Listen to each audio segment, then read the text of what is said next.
you're not as fat as the internet says. And I was like, huh? He's like, oh, there's a Reddit thread about like an over-under on when you die. And by the way, that death thing is very real. I get emotional thinking about this. Maybe just a couple times if people, when I'm gone, people just go like, man, it would be so much cooler if Bert was here. Like, God, we'd have so much fun. Like, wouldn't it be great if Bert was here and he just walked in with a bottle of champagne and a crazy story, or like, I just like.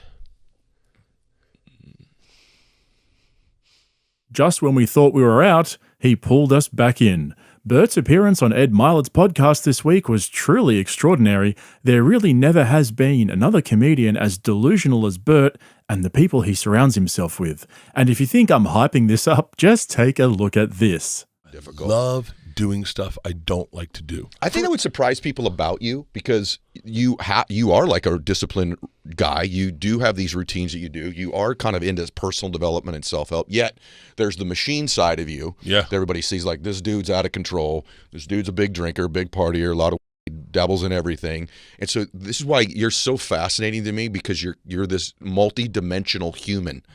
And when people watch you, no, I'm being serious. I think when people watch you, it can seem on the surface, the shirt's off, hilarious as hell, filling up arenas all over the place now. There's a one-dimensional dude. I got it. There's a shtick there. Then you listen to your comedy. It's not shtick. You listen to your routine and your life and how you actually got here. And there's a depth and dimension to you that I think would surprise most people, including the fact that you're really a routine dude. You swim almost every single morning, right? Yeah, I work out every morning. I have a trainer who comes to my house. I watch what I eat. I'm pretty strict on my diet. You look great, by the way. Oh, thank you very much. I'm down 40 pounds. Okay, whoa, hang on a second. Let's back up that truck. Did Ed just lay out how multi-dimensional Bert Kreischer is? Bert's about as multi-dimensional as Tom Segura's side chick, Lauren Compton. But that was only the start of it. See, this is the problem. Ed thought he was hyping up Bert, warming up his audience for this once-in-a-generation talent, and he completely forgot that Bert inevitably turns every discussion he's involved in into a therapy session. And it didn't take long for him to show his emotions and start crying. It wasn't his love for family or his friends that triggered him. Oh no, we're talking about Bert here. It was his love for himself that got him in the end. Do you know what a blessing it is that you have what you have? I kind of do. That sounds really crazy, but I have in the moment on stage thought, this is really cool. You get to take people out of their memory, out of their thoughts for a second, and you get them to be present and laugh. And I've said this before. If I can leave anything, I would my legacy. I would love for it. I'll get emotional.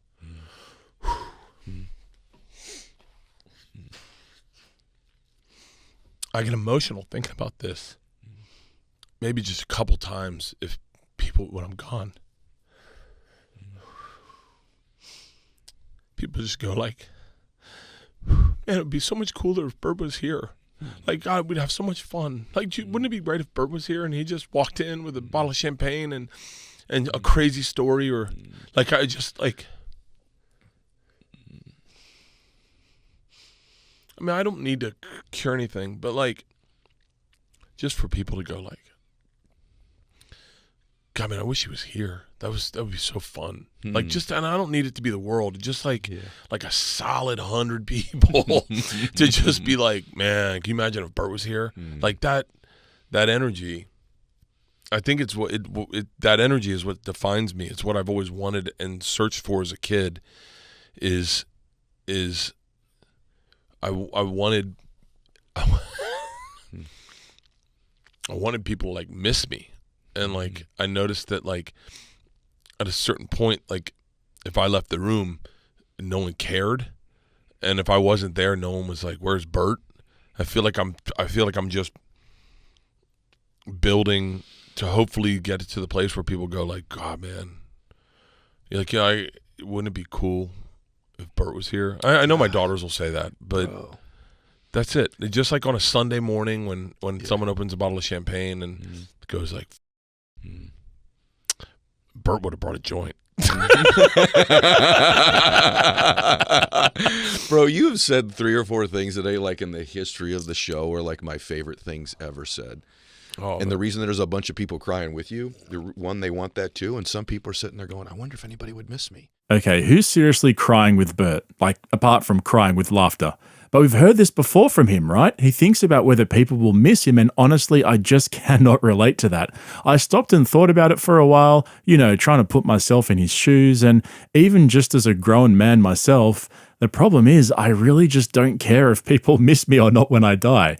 Maybe if he said I get emotional thinking about all my family and friends when I pass away, hoping they'll be okay and that I did everything I could to be a good father, husband, and friend. But he's more worried about people missing him on a Sunday morning when they pop open champagne. Who drinks champagne on a Sunday morning? Now look, we all know Bert's had issues with drinking, and for my regulars, we've been keeping track of his weight loss transformation those few months last year where he stopped drinking, started exercising, and improved his diet, not to mention openly doing TRT. But anyway, up until now, I've heard him talk about how the catalyst for those changes were his daughters and his sister, but he opened up a little bit more in this interview about some of the other people who influenced his decision to get healthy. So take a look at this extended clip and I'll pick it up straight after. By the way, did you guys know that Bert had a stalker? If I asked you this question, because I think a lot of people hear feedback as criticism. So when that's a powerful statement. Yeah. Because how do you hear it? When you hear that from people, you've got this number, you got a movie that killed it. You got this dude fills up anywhere he wants right now, and he can do it multiple days. Bert does. You're making a ton of money.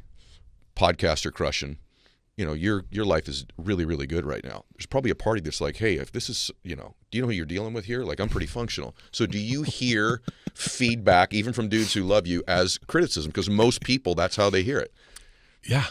Yeah. And what stinks is that when I was at my lowest, and my lowest was these past probably 7 months, starting in January, I did a European tour, then I did an arena tour in the States, and then I promoted the special.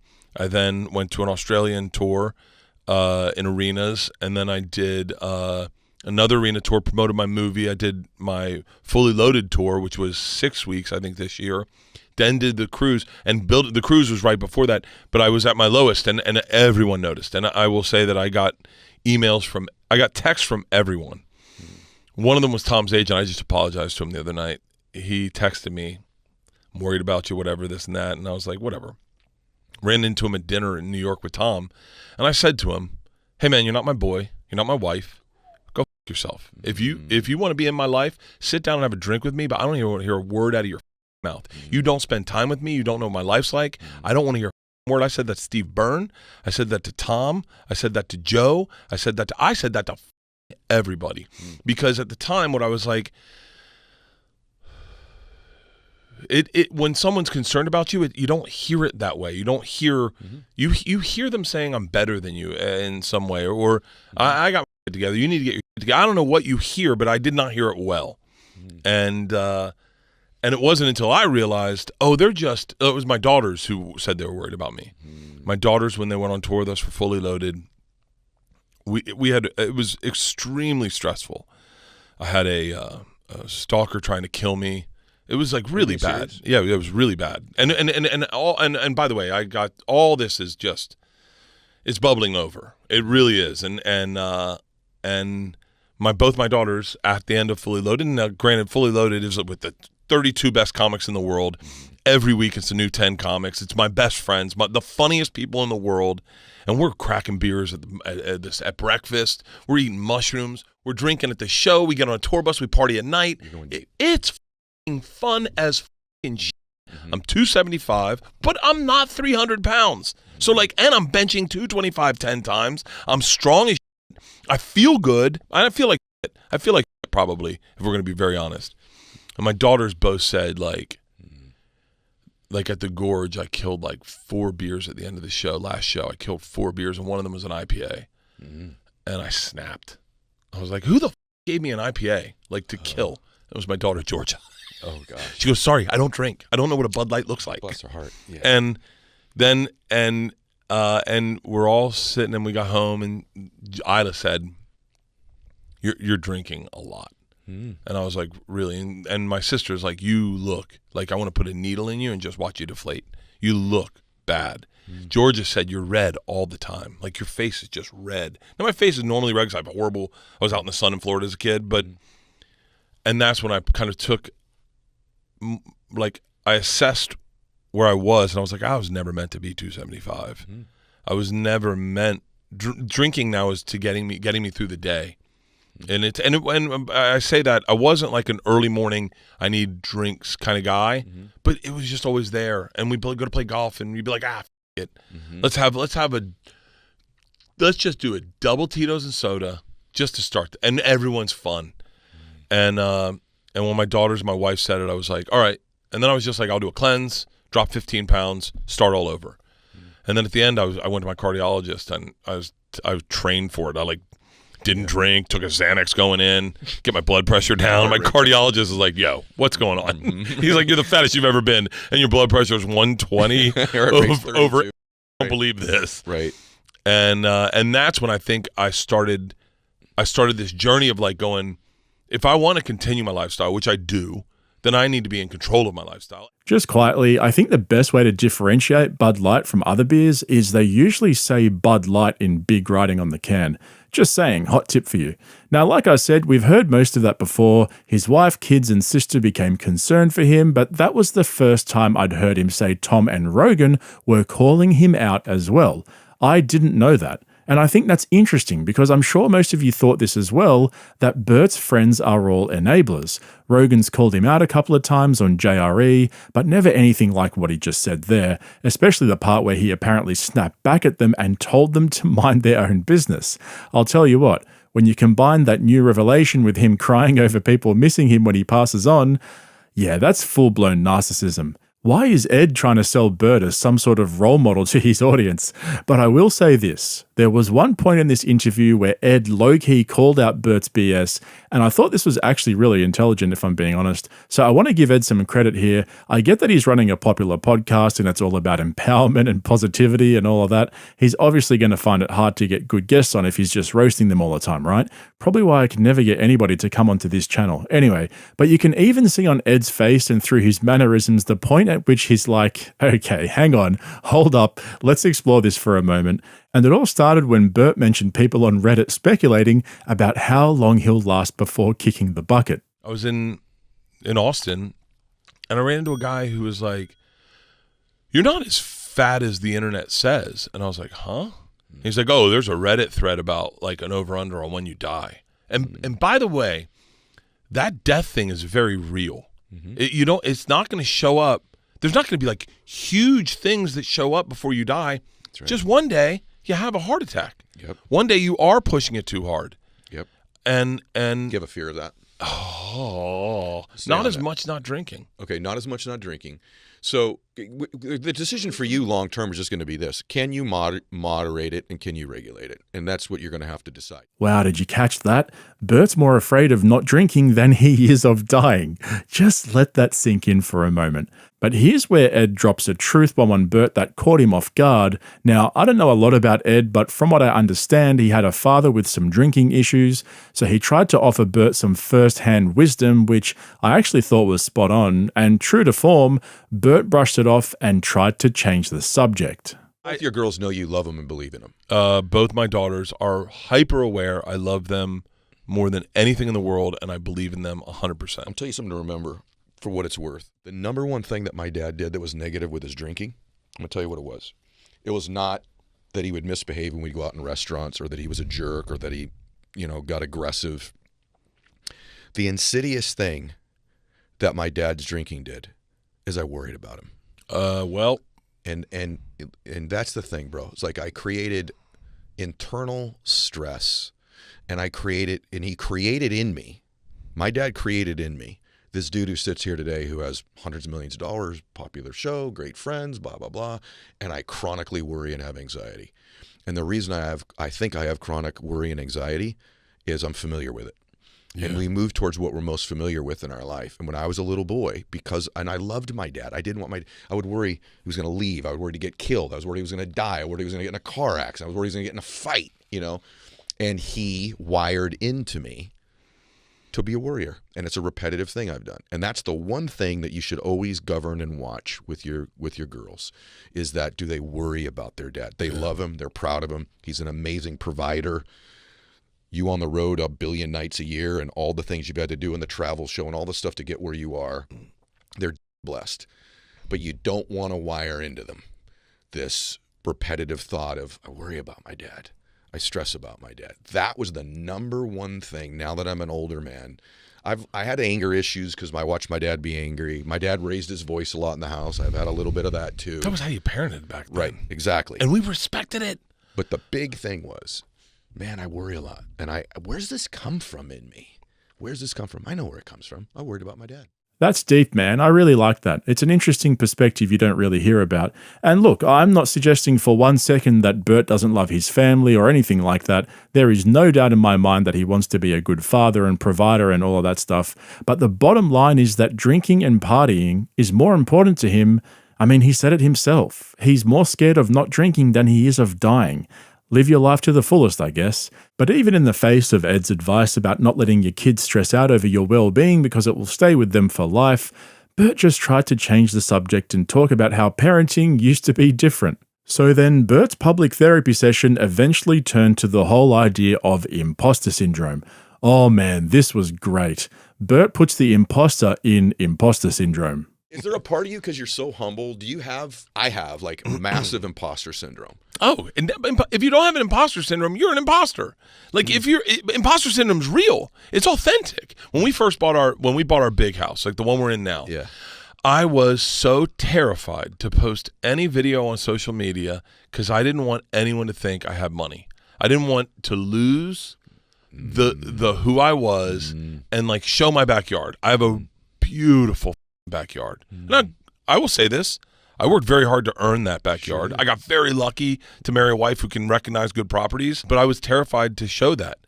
And I hardcore consistently live with this imposter syndrome. Yep, the imposter syndrome was big on this one, but just wait until you hear the next question.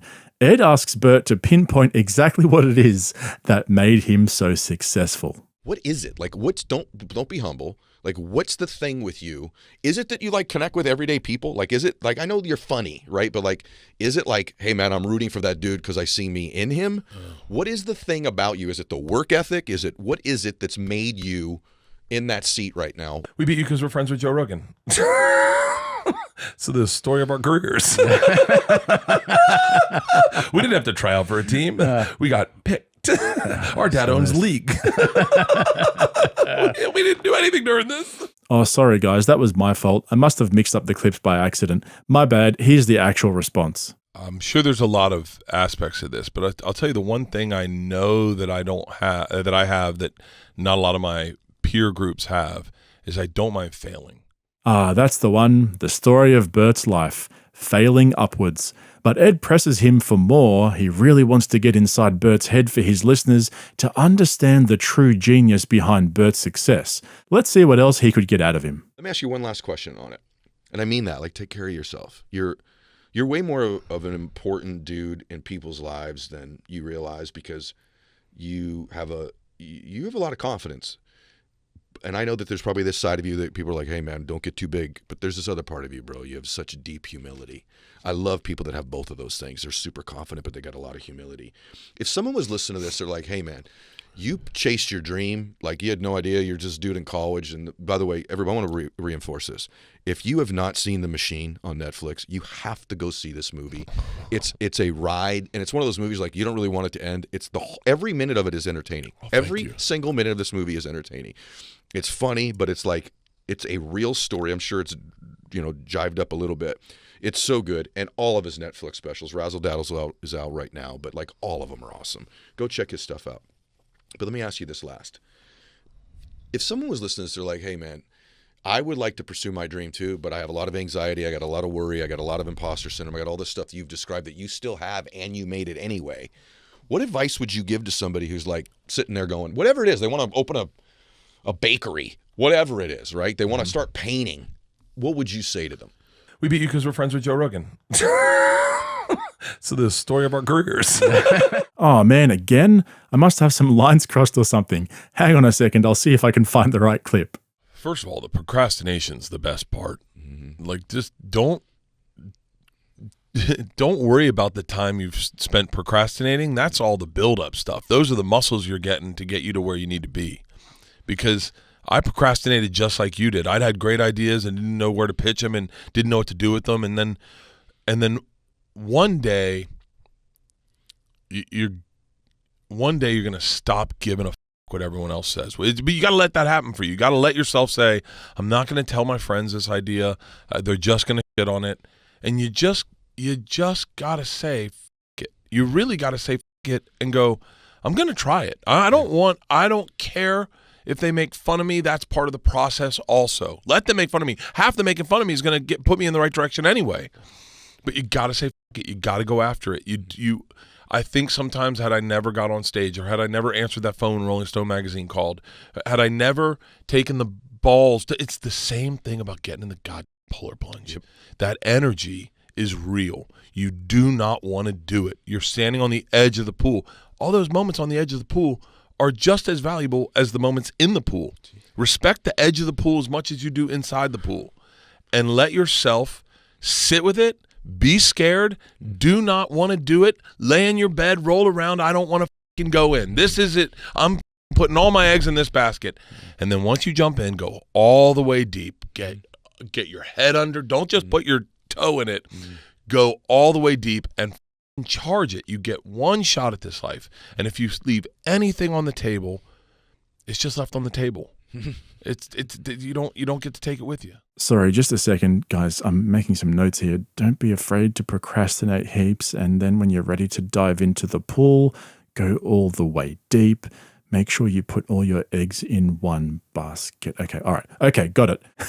Now, come on, guys. Really, we all know the story. Bert owes almost everything to Tom Segura and, of course, Joe Rogan. He's even admitted that being friends with Rogan carried his career. I just can't seem to find the clip right now where he said that. But remember the phone call that started all of this? Rogan called Bert and he was on a motorbike in Vietnam filming his travel show, and Rogan told him he had to stop that and do stand-up comedy full-time. Then he got him on his podcast and made him tell the machine story, and then he told him he should tell the story at every opportunity he gets. Yeah. That's what's going to happen. That was one of the best rants I've ever heard in my life. Yeah. That Well, was fantastic. I hope you're wrong. I hope I'm wrong, or if I'm right, I just hope that I'm dead. Or I get to be one of the people who's keeping everyone else in the cage. Don't you love it when comedians accidentally out themselves? One of the best things about the growth of podcast culture is this seemingly never-ending conversation from the podcast class. I'm talking about the Joe Rogan universe. Joe and his circle of comedians who dominate our attention, constantly feeding us with hours and hours of shit-talking. And for the most part, these guys are pretty funny. Tim Dillon, Tom Segura, Mark Norman, Shane Gillis. These guys are great stand-up comedians. But with this endless stream of consciousness they feed us, how do we know when they're joking or being dead serious? Where is the line? Do you know where it is? And why does it matter anyway? Well, I think it does matter because these are the guys who blew up during the pandemic off the back of their shit-talking, championing free speech, liberating us from the mainstream media and highly produced content that we've been fed for years and years in bits and pieces in between rolls of ads from network and cable television. So what happens when these guys get so rich and famous that they start to become what they've spent so many countless hours warning us against? And the funniest part is all of you who claim that the comedians are doing a better job at social commentary than the media, but then when they say something controversial or contradict themselves, oh, it's just a joke. Why can't you see the humor? These guys are talking shit. They're just comedians being funny. So let me ask you this then. When they get called out, why do they get so mad? I'm going to show you the real Tim Dillon. Behind all the shit-talking and grandstanding, you'll discover a hustler who's just trying to get paid. another grifter who blew up from his appearances on JRE and used it to cash in. And if you question him, he'll take you down, because just like Tom Segura, he's special. His views on free speech don't apply to him, but they apply to you. So what the fuck am I talking about? One of my favorite YouTubers is Too Lazy to Try. He's been making content for a couple of years, and he tends to focus on podcast culture, radio, and some internet drama as well. If you haven't already guessed it, he's been a massive inspiration for this channel. I've probably watched every single one of his videos, and a lot of them more than once. Now, I don't know the guy himself, so this isn't some cringy collaboration or anything like that. I'm bringing him up because he was the one who outed Tim Dillon. Almost a year ago, Too Lazy made a video about the drama between Tim Dillon and his ex-producer Ben Avery. They apparently had a falling out and went their separate ways. But what caught us all by surprise was that the Tim Dillon Show did a manual takedown of Too Lazy's video, which resulted in a copyright strike on his YouTube channel.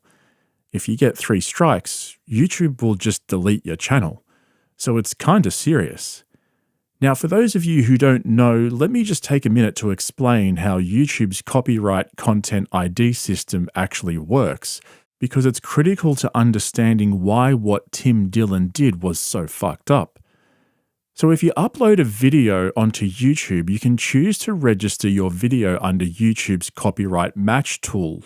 This basically means YouTube will give your video an audio-visual fingerprint, and if anyone else uses your video in their video, it will notify you, and you can choose from a couple of different options. You can choose to do nothing, you can allow the other channel to use your content but take all the ad revenue for yourself, or you can straight up just take it down and have it removed from the other channel.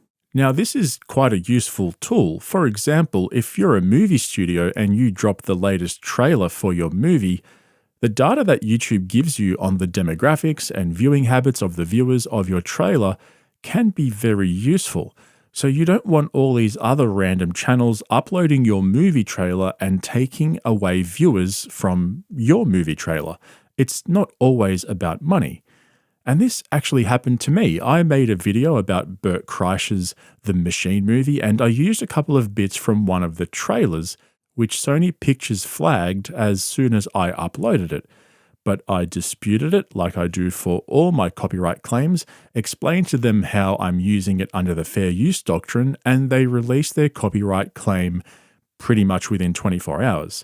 Same for any other clips I use from JRE or even The Fighter and the Kid. They get flagged when I upload them, but they always release them when I dispute it under fair use, sometimes in a matter of hours. So here's the thing.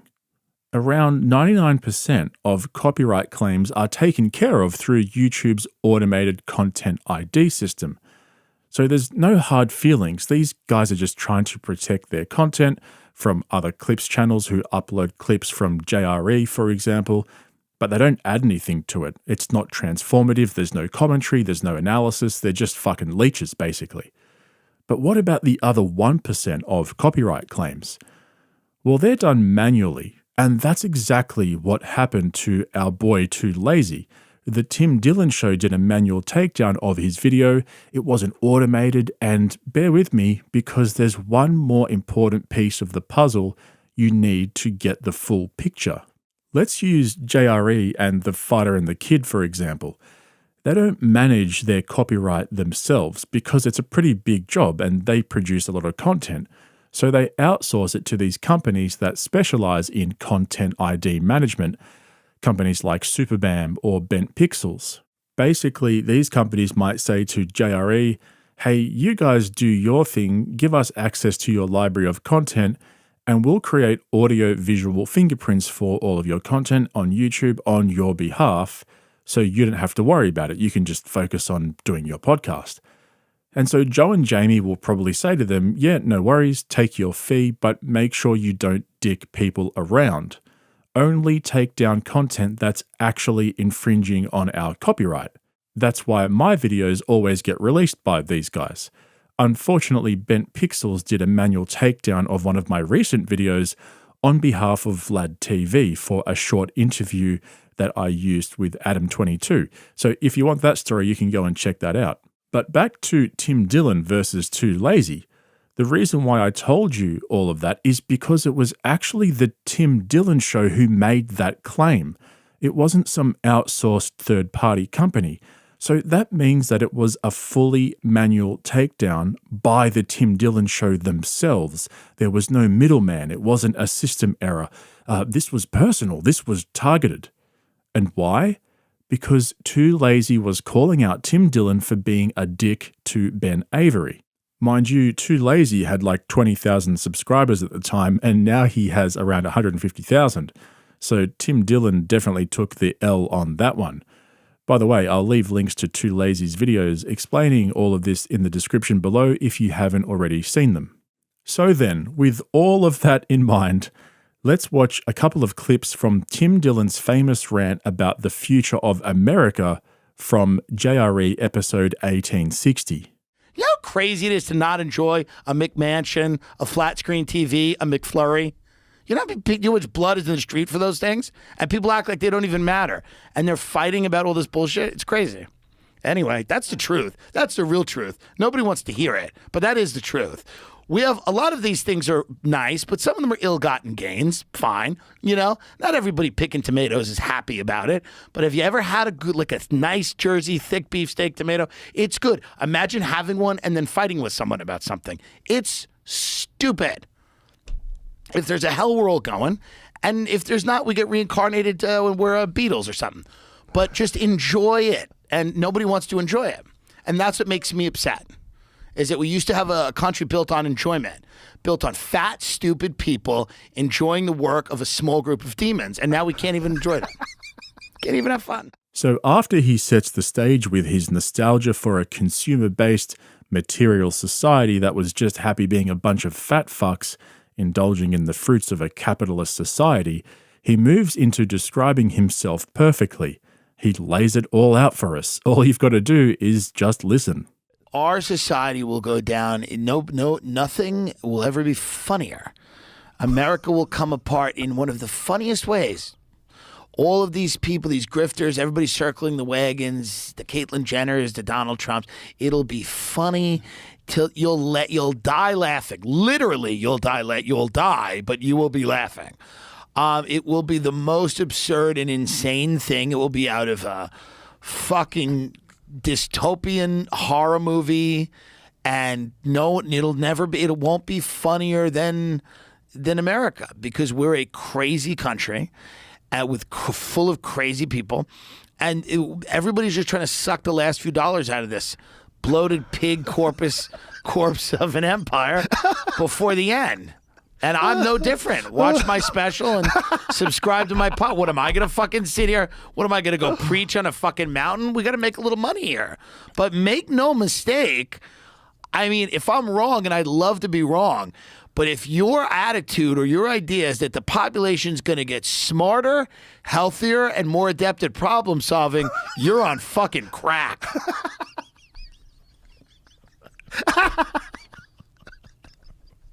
Oh, yeah, probably. You're probably right. Yeah. Well, what happens next? Well, what happens next doesn't matter to Tim as long as he's at the top of the food chain. He clearly doesn't give a fuck. But by far the worst part of his epic rant was towards the end, where he warns us against a society in which our freedoms are lost. It's dystopian. There's no free speech. There's no freedom of thought or expression. Kinda like taking down someone's YouTube video for being critical of you. And we'll have experienced the best of it. We'll remember when you could get in a car without a tracking device. We'll remember when you didn't have a fucking tracking device attached to you at all times. We'll remember when you could say what the fuck you want, alienate people, piss them off, and no one really cared and it didn't matter because you could wake up the next day and say, sorry, I was drunk, and it wasn't on fucking Twitter. People didn't have a record of what you did and what you said and where you were and who you fucked and everything else. We will remember true freedom. We're one of the last groups of people to actually be free. And we should all thank God for that, because the hellscape that's about to be created is going to be so bad, they won't even know how bad it is. It won't even feel like they're in prison, because those offices we talked about, people, they get to like them. Oh, there's creamer today. French vanilla. It's your favorite. Ugh. It's coming. It's coming, and it's going to be so bad it won't even feel bad. But we'll be like, shit, remember when you could do all those things you can't do anymore? But, you know, and there'll be a few people that remember it, and then they'll take all those books about that shit and burn the fuck out of them. They'll go, well, those aren't good. Racism, homophobia, misogyny, burn, burn, burn. And people will forget when you were free, and they will just kind of create a society based on goodies, little rewards, and the addiction to celebrity, where our leaders will all be celebrities who will tell you on closed circuit television how good things are going. And you'll go, good, thanks. That's what's going to happen. That was one of the best rants I've ever heard in my life. Yeah. That Well, was fantastic. I hope you're wrong. I hope I'm wrong, or if I'm right, I just hope that I'm dead. Or I get to be one of the people who's keeping everyone else in the cage. Or I get to be one of the people who's keeping everyone else in the cage. So I know a lot of you listening to this will be thinking, bro, relax, he's just talking shit. You're reading too much into it. Fine then. So tell me, how can you tell when he's being serious and when he's joking? Where does one end and the other start? There's that old saying, there's truth to every joke, and I really believe that, especially when these guys are talking off the cuff for hours and hours on end. The truth will inevitably get mashed up into whatever joke they thought of on the spot. It's just human nature. The inspiration has to come from somewhere. But even still, say he is just talking shit and that whole rant was just one big bit he's been waiting to drop on JRE. Why are so many people praising him for talking the truth? Isn't it just a bit? And what about judging a man for his actions rather than his words?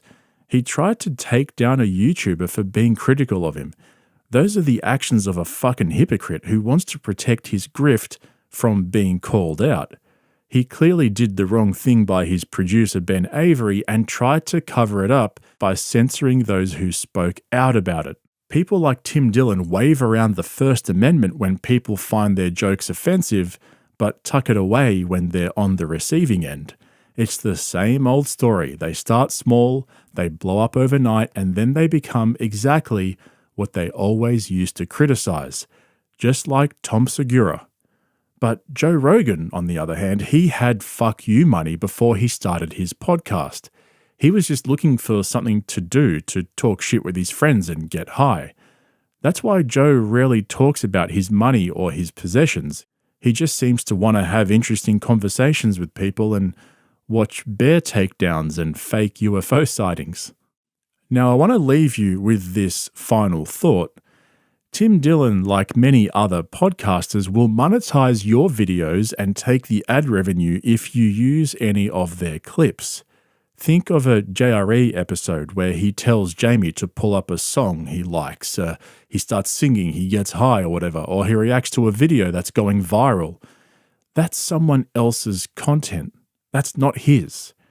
So imagine all those creators who owned that content took all of Joe Rogan's ad revenue from that episode because he played their video for a few minutes. Now we're talking hundreds of thousands of dollars per episode in ad revenue. So this is the same shit on a smaller scale. But Rogan gets it. Like I explained earlier, I'm not having a dig at Rogan. That was just an example.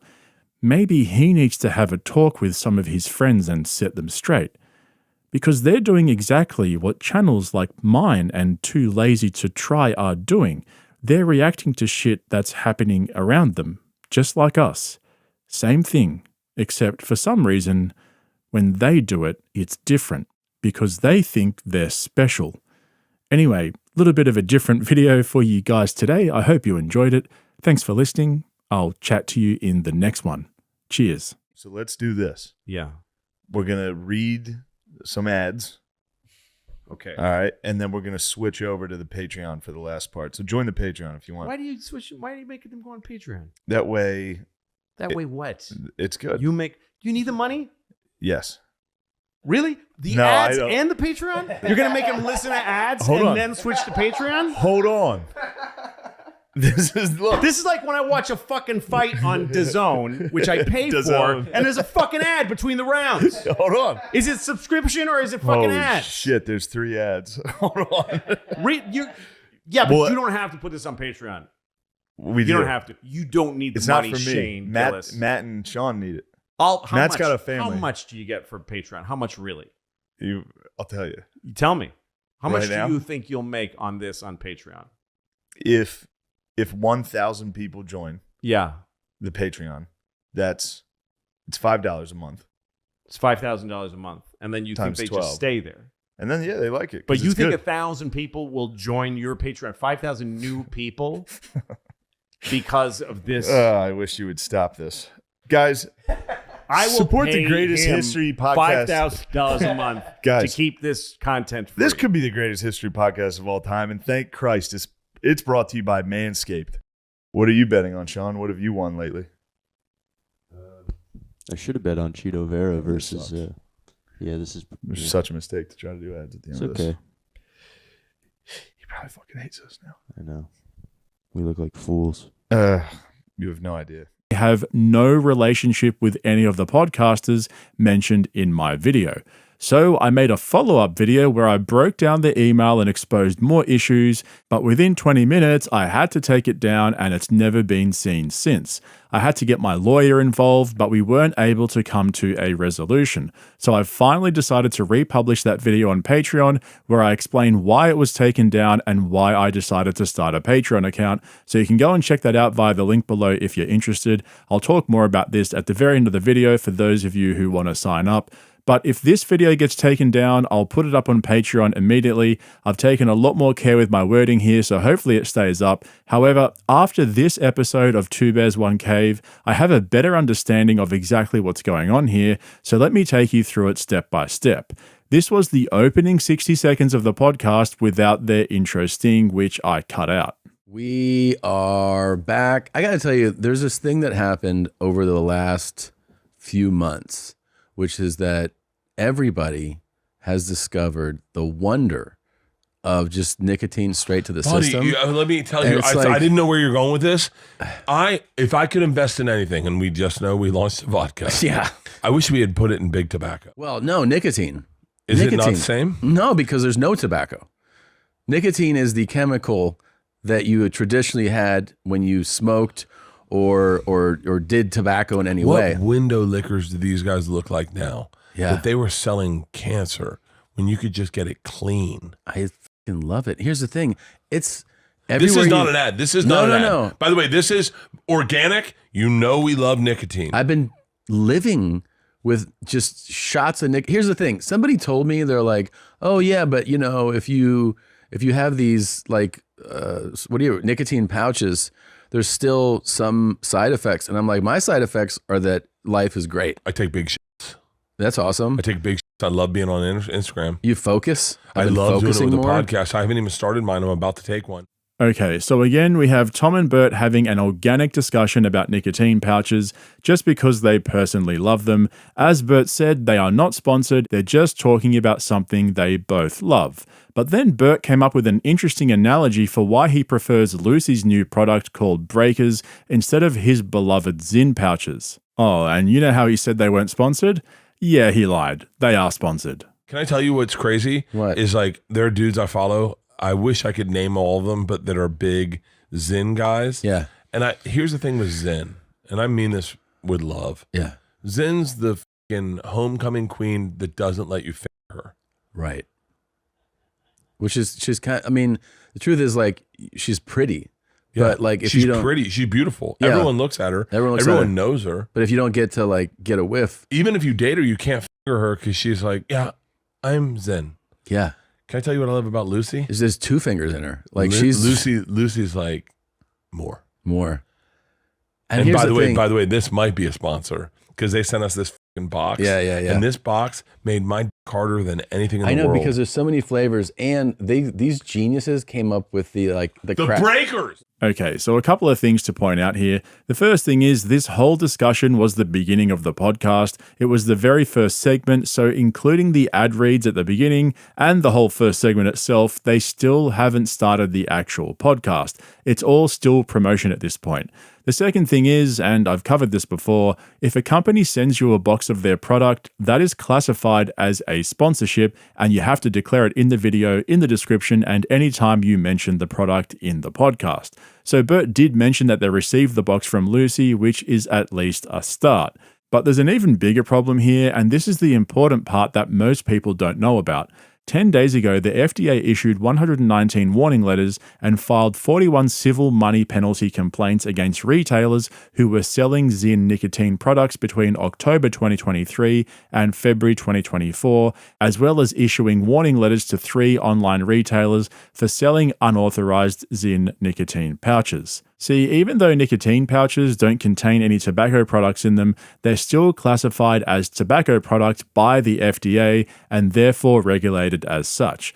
Now, listen to this, straight from the FDA, word for word. It is illegal for a retailer to sell any tobacco product, including cigarettes, e-cigarettes, cigars, and nicotine pouches, to anyone under 21. This federal minimum age of sale applies to all retail establishments and persons with no exceptions. In order for a new tobacco product to be legally marketed in the US, it must receive authorization from FDA. To date, FDA has authorized 4 oral tobacco products that have met the necessary standard. As of April 2024, the FDA has not authorized any Zyn product for sale in the United States. Let me give you that last bit again. As of April 24, the FDA has not authorized any Zyn product for sale in the US. Okay, so which 4 nicotine pouches has the FDA authorized for sale in the US? Verve Discs Blue Mint, Green Mint, Verve Chews Blue Mint, and Green Mint. So, no Zyns, no Rogues, and no Lucys, only Verve. And who owns Verve? Altria does, who bought them in 2019 from a Swiss tobacco company, and that's the same company that owns Philip Morris International, which owns Zyn. Now, let me just clarify this so I don't get a bunch of letters from all these companies. This doesn't mean that it's illegal to sell nicotine patches in the US. That's not what the FDA is saying. What they are saying is it's illegal to sell those products to people under 21, and if you want to market these products in any way, then you must have FDA authorization. So, I'm not suggesting that any of these companies are doing anything illegal. As for Tom and Bert, though, that's a different question. I was fucking Leanne the other night. Yeah. And I said, and I was like, and I fucking threw a breaker in. In the middle of I call them sex? breakers. I just call them breakers. Well, it says breakers on it. Yeah, and I don't even call them Lucy's. I call them breakers. Yeah. And she goes, what did you just do? And I said, I put a breaker in. Yeah. Made it come. Oh, Jesus. Can I tell you what I also love about Lucy? Once again, not a sponsor, kind of a sponsor. I'm sure after they hear this, they're going to be a sponsor. That's the best feeling. I break it in my back teeth. I've You never do? broken it in my front teeth. Oh, the front teeth is such the move. All right. Kind of reminds me of nail biting, which is such a thrill. They have a Spinal Tap thing about them where they're like, we go to 11. The other thing that these motherfuckers do is they give you a fucking like trash bin. Yeah. None of the other guys do that. Can I tell you what I miss about Zyns? What? Is all the secret places I put them when I'm done. What do you mean? Oh. Underneath this table. Oh, God. You just It's trash them there? littered with Zyns. My Ugh. favorite thing to do is... Can you make note of that, please? One of my favorite things to do is I put them in the side of a couch. I put them anywhere. Like when I'm done, I just want to hide them. All right, Bert, you are so gross, dude. I can't believe Tom didn't realize that Bert's been sticking Zyns under the desk this whole time. But in the eyes of the FDA, what Tom and Bert are doing is the same as promoting cigarettes, which is illegal. Like I said, nicotine pouches are classified as tobacco products by the FDA. Now, I've shown you guys several times how Andrew Schultz was forcing DJ academics to try a Zyn and then lied to him by saying they're not addictive, which is completely false. But Bert took that narrative to a whole new level, and this, in my opinion, is 100% illegal. I love that in the instructions of how to do it. You feel it hit your bloodstream, and then you're like, okay, yeah, no, I'm ready. I love having an addiction. Yeah. I love addictions. They're so cool. Like until they get too bad. Yeah. But Like if where you you're can manage shaking, it, you can't get. I got to be honest with you, man. I'm on a bender right now. I haven't done a bender in a while. how's it feel? Awesome. Yeah.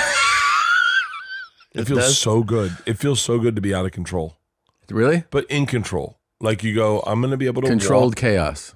I love it. I love it. We were drinking earlier today, doing a podcast. Drank last night. And I feel amazing. Like I feel amazing. Like can I tell you what it is? Yeah. Is I don't hate myself. When I'm on a bender, Yeah. I don't hate myself. I hate myself the next morning, and that's the thing I don't like. But like I love, like I alcohol feel like is so there's immediate. something deeper if you explore what you just said. Okay. You know what I mean? When I'm on a bender, I don't hate myself, but I hate myself the next day. Yeah. You don't think that's a revealing statement? No. Really? It's nice to disappear. So Bert's straight up promoting addiction. I don't think I've ever seen that before. Not only is he promoting a product illegally, he's promoting its most dangerous feature, which is why they have a massive warning label across the front. He's supposed to be saying, I like these, but beware, they're addictive. Instead, he's saying, I like these because they're addictive. The guy is straight up dead inside, and even Tom was calling him out and trying to help him realize how far gone he is. Imagine that. Tom Segura trying to talk sense into someone. But then Bert kept leaning into it and tried to get his producers involved, which didn't quite work out for him. Do you think everyone wakes up and goes like, no one likes me? No, I don't think everyone feels that way. I wake up sometimes and go, no one likes me. No one has a reason to like me. I don't like me. Like I wake up in my head sometimes. I don't think it's abnormal. I think that is a common thing. But I'm saying, not going to ask you. You're dead inside. Let the booth. Everyone in the booth. Do you wake up and go, no one likes me. I don't have a reason to like me. I don't wake up like that. No. Sometimes. Sometimes because you're an artist. Zolo's dead inside. I mean, I don't even hear any speak. copy that. Annie, please chime in. I mean, I was just gonna say, yeah. I mean, I do, but it's not any different than like when I go to bed or any other time. Yeah, I just feel like that. But that's not like a bad thing to me. I just feel. Do like you that's feel normal. like? Do you ever feel like you're wasting your life? Do I feel like I'm wasting my life? Do you ever wake up and go, what am I fucking doing anyway? Like, what am I doing?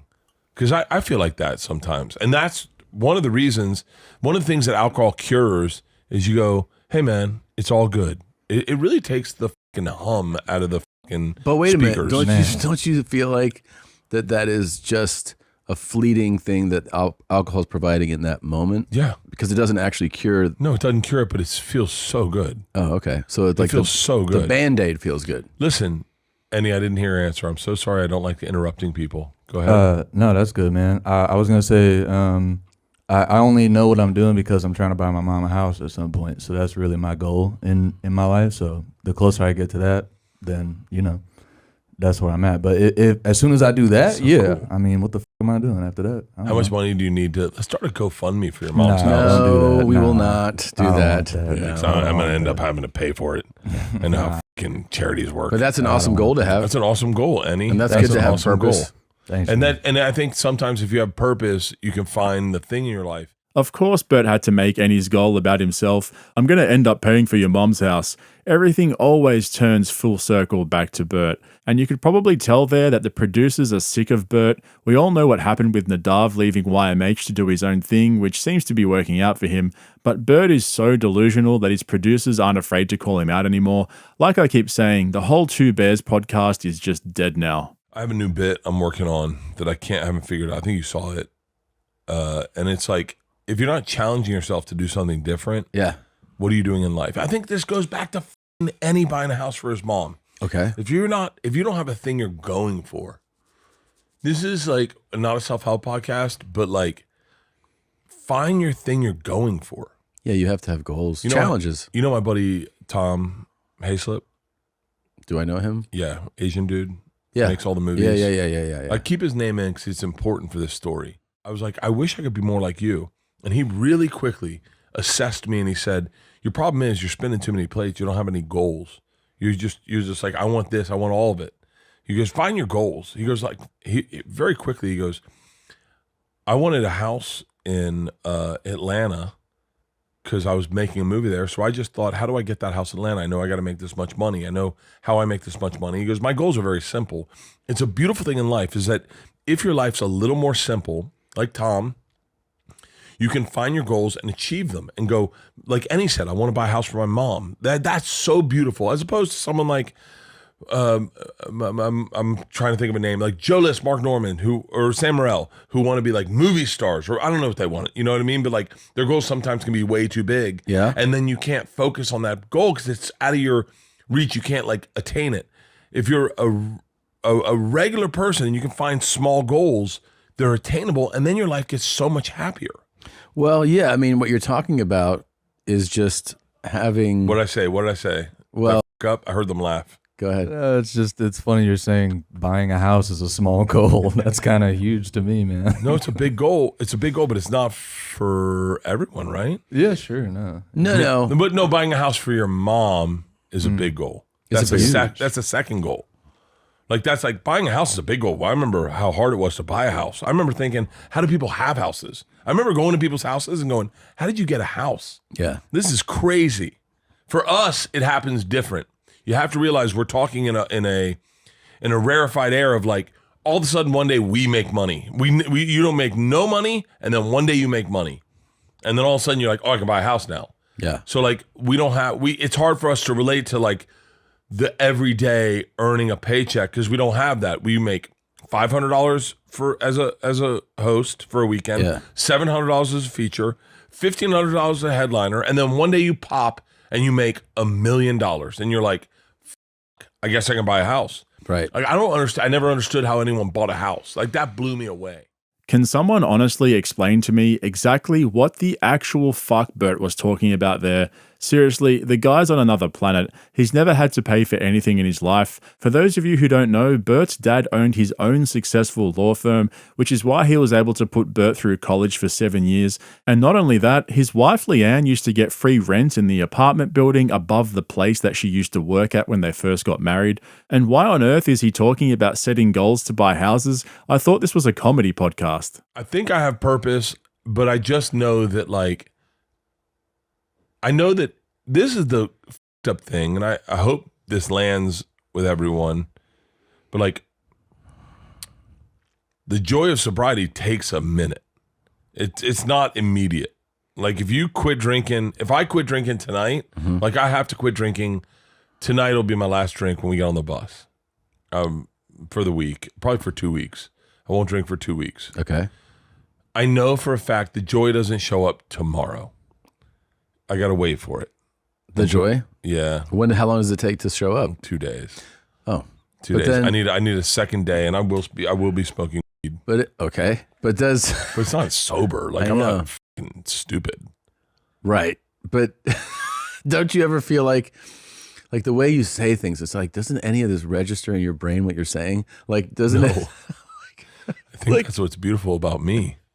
Is I don't think before I speak. No, I don't mean to think before you speak. I just mean listen to what you're saying. Another 4 milligrams. Yeah, do it. I love. But don't you feel like going, why don't I extend this joy?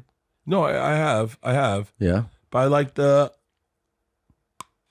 spark. Yeah, the spark. Yeah, it's obvious that Tom's had enough. He can tell that Bert's going too far now and it's affecting their numbers. Like I said at the beginning, all you have to do is read the comment section to see how many people are just hate watching at this point. And by the end, Bert was pretty trashed from all the porosos he had been drinking throughout the episode. He also mentioned they'd recorded another podcast earlier that day because, as most of you will now know, they bank episodes and release them slowly. That's why Tom's wearing that same yellow shirt in so many episodes and they have nothing to talk about. But that didn't stop Bert from trying to cry. And just like when he tried to crap himself on camera that time, he just couldn't quite get it out. I was a bad dad. I was a bad dad. You were a bad dad? Yeah. What do you mean? Bad dad. I was obsessed with baseball and softball and my daughters had beautiful swings. Beautiful swings. Beautiful swings. They had beautiful swings. Yeah. And Georgia quit softball. Yeah. And it f***ed me up, and it was the beginning of the end of like our first of the daddy-daughter fun times. Yeah. That was the very beginning of the end of it. We rebuilt it, but that was, I can tell you where I was on the street. I can tell you what street I was on when it started. I can tell you when that fight started, and that was the beginning of the end. Leanne can tell you what street it was too. It was in front of a 7-Eleven, and I fucking melted down because they wanted to give up softball, and it fucked me up because I was like, yo, this is what you do. This is what we do. I couldn't be that guy that I just couldn't. I fucked it up. I fucked it up. So Bert doesn't have any trouble crying when he's talking about his own funeral and how he hopes everyone will miss him, but talking about his daughters just can't quite get him there. That tells you everything you need to know about him. And what makes this whole situation so weird is that Tom is doing a lot better than he was last year. Last year, Tom hit rock bottom. I really think that money ruined him, and he needed to go through that rough patch in 2023 to realize that if he doesn't turn himself around, he's going to lose everything. And you can tell how much he's changed now. He doesn't talk about his cars and watches and how much money he's got. He's also calling out Bert all the time, but Bert's doing the exact opposite. He's clearly leaning into the cringe so he can maintain relevance. And one thing we've come to learn about Bert is that he doesn't care whether or not he gets positive or negative attention. He just wants attention. That's why Tom's got to let him go and move on.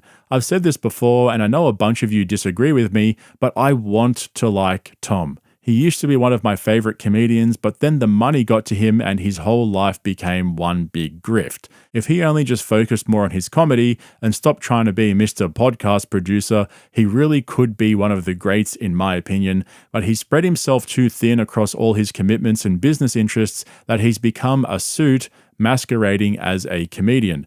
That's something I probably don't give Joe Rogan enough credit for.